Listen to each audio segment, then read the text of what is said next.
5G will upgrade the human experience at home and across industries as we connect virtually everything. By 2020, analysts estimate that there will be more than 20 billion installed IoT devices around the world, generating massive amounts of data. With access to this kind of information, industries of all kinds will be able to reach new levels of efficiency as they add products, services, and capabilities. As you may have heard by now, telecom companies are currently scrambling to implement fifth-generation cellular network technology.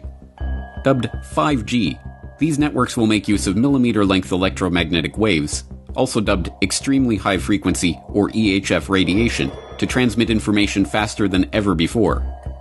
5G networks promise to deliver data 100 times faster than the existing 4G networks, and reduce latency as much as 98%. The promise of 5G was promoted by Tom Wheeler, then chair of the Federal Communications Commission, when he made a presentation on the U.S. government's vision for the rollout of 5G in America in 2017. Yes, 5G will connect the Internet of Everything. If something can be connected, it will be connected in a 5G world.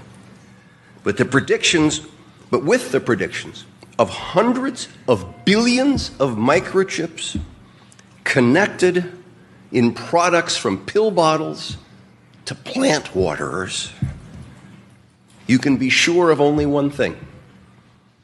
The biggest Internet of Things application has yet to be imagined. Here's the key. The interconnected world that we live in today is the result of decisions made a decade ago.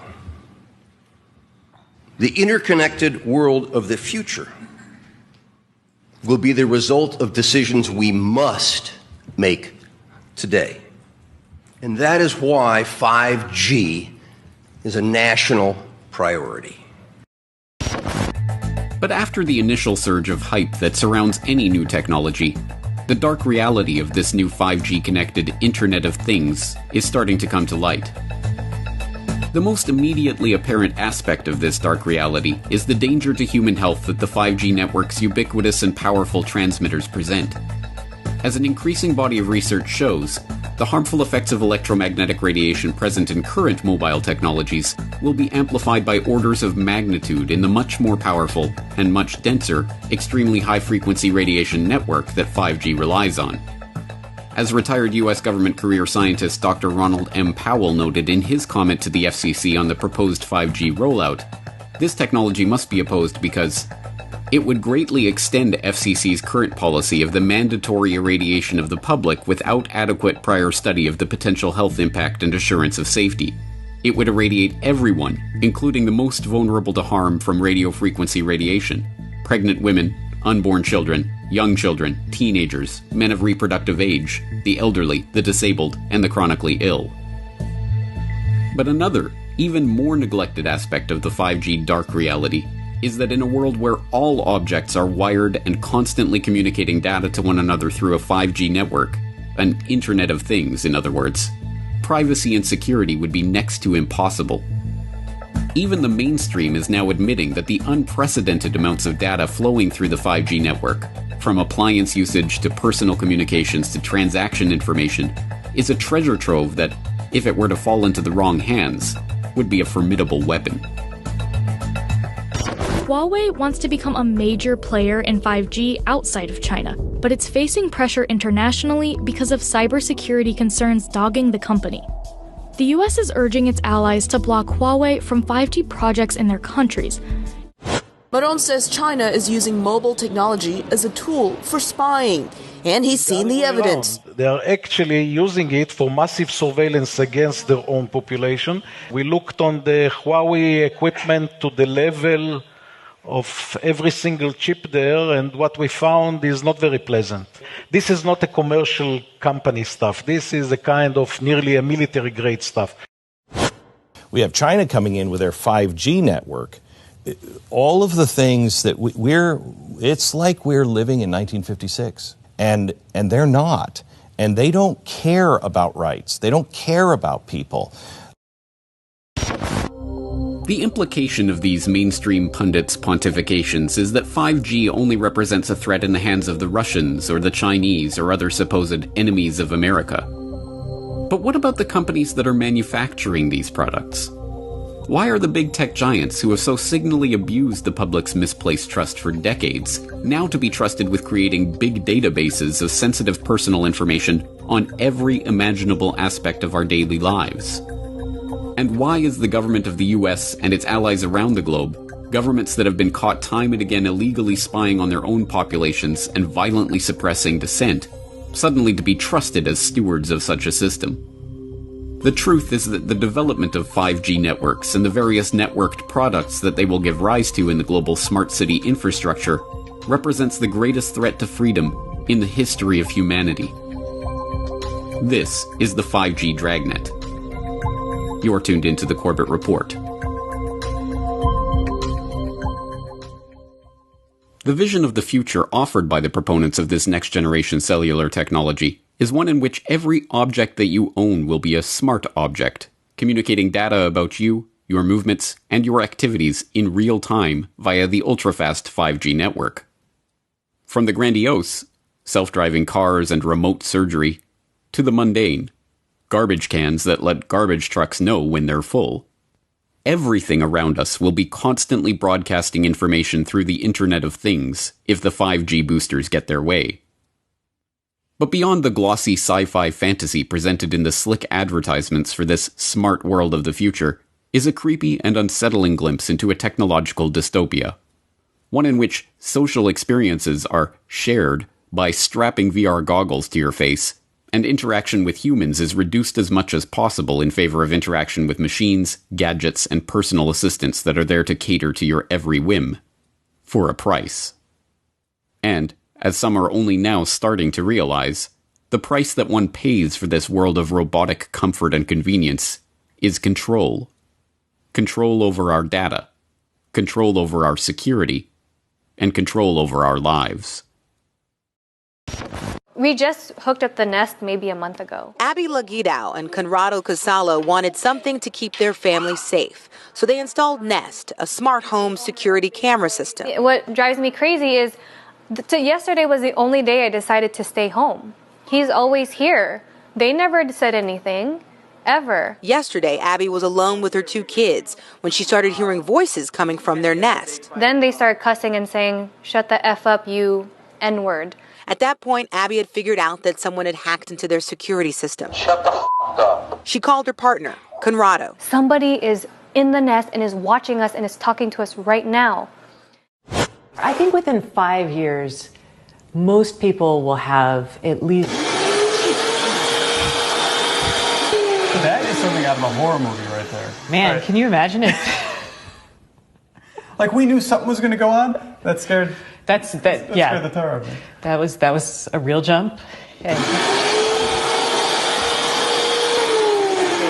And we're going to go ahead and unlock the door, her back door. Oh. I think that was your lock. That was our lock. Let's go look. Come on. And that isn't any laughing matter. See, but that's the real fear, right? That... You know, the other stuff's kind of funny, whatever. But I mean, someone can unlock your house. Although, if someone really wants to get into your house, you can pick a lock. Yeah, but isn't that the modern day... There it goes again. I mean, isn't that the modern day lockpick? There's a guy outside with a laptop who's opening and closing your door lock. It is, and I don't like it. After their stunt on the highway, Chris and Charlie still wanted to show me a couple of other tricks. Below a certain speed, they can control the Jeep's steering as long as it's in reverse, pop its locks, mess with the speedometer, and, of course, disable the brakes. Okay, hold on tight. Hold on. Oh, he's not getting out of that. I don't think so. We're going to be doing some pushing. It isn't hard to see why these smart technologies, and the 5G network that enables them, are a security concern. And, in that context, it isn't hard to see why Chinese companies like Huawei and ZTE are now being targeted as potential national security threats and barred from developing 5G network infrastructure in country after country. After all, with access to that much data and information, let alone the ability to communicate with, hack into, or disable everything from our smart TV to our smart door locks to our smart car, a potential adversary with control of the 5G network would have nearly limitless power to surveil and control a target population. But given that these powers, the ability to access our most intimate data and to take control of our homes and personal appliances, are not bugs, but features of the 5G connected Internet of Things, the question is, why is there such a headlong rush to connect this network? Is demand for smart dishwashers and smart toothbrushes and smart baby monitors really so overwhelming that it requires us to put the security of our homes, our possessions, and our families at risk? What is really driving this frenzy for a world where every new object we buy presents another potential vulnerability, another device that can be hacked into to steal our information, to track our location, to record our conversations, and to disable our appliances? One answer to this question lies in the fact that intelligence agencies, whether Chinese or Russian, CIA or MI6, Mossad or CSIS, will make use of the vast amounts of data flowing through these networks to spy on the public. In fact, the members of the so-called intelligence community do not even hide this fact. They openly gloat about it. In 2012, then CIA Director David Petraeus admitted at a summit hosted by In-Q-Tel, the CIA's venture capital firm, that the CIA was not just able to, but actually eager to use these smart devices as a tool for spying. Transformational is an overused word, but I do believe it properly applies to these technologies, Petraeus was quoted as saying, particularly to their effect on clandestine tradecraft. Items of interest will be located, identified, monitored, and remotely controlled through technologies such as radio frequency identification, sensor networks, tiny embedded servers, and energy harvesters, all connected to the next generation internet using abundant, low-cost, and high-power computing. Lest there be any doubt about the intelligence community's intentions to use these devices to spy on the population, then Director of National Intelligence James Clapper confirmed this approach in a report to the Senate Select Committee on Intelligence in 2016. Smart devices incorporated into the electric grid, vehicles, including autonomous vehicles, and household appliances are improving efficiency, energy conservation, and convenience. However, security industry analysts have demonstrated that many of these new systems can threaten data privacy, data integrity, or continuity of services. In the future, intelligence services might use the IoT for identification, surveillance, monitoring, location tracking, and targeting for recruitment, or to gain access to networks or user credentials. Whistleblowers from within the intelligence establishment, whistleblowers like Russ Tice and Bill Binney, who are actively shunned by the same mainstream media that breathlessly reported on Edward Snowden, have already laid out in exhaustive detail how the NSA is collecting all data flowing through the internet as we know it. Every phone call, every email, every web search, every file stored to the cloud, everything that passes from one computer or phone to another is being stored, cataloged, databased, and data mined to construct detailed profiles of ordinary citizens.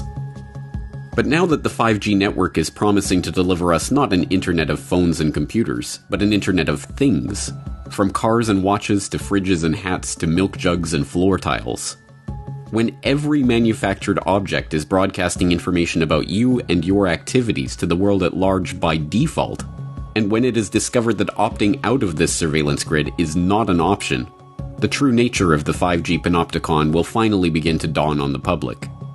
But by that point, it will already be too late. Cities use data every day. Everything from showing you when your next train will arrive to measuring the air quality in different neighborhoods.